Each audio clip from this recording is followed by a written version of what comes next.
સુરત સહિત દક્ષિણ ગુજરાતમાં ધુમ્મસમય વાતાવરણ જોવા મળ્યું છે. કેરીના પાકને વ્યાપક નુકસાનની ભીતિ છે. ઘઉં, ચીકુના પાકને પણ નુકસાન થવાની શક્યતાઓ છે.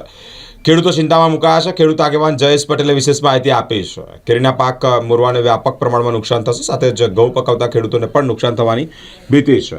ચીકુના પાકને પણ નુકસાન થાય તેવી શક્યતાઓ સામે આવી છે.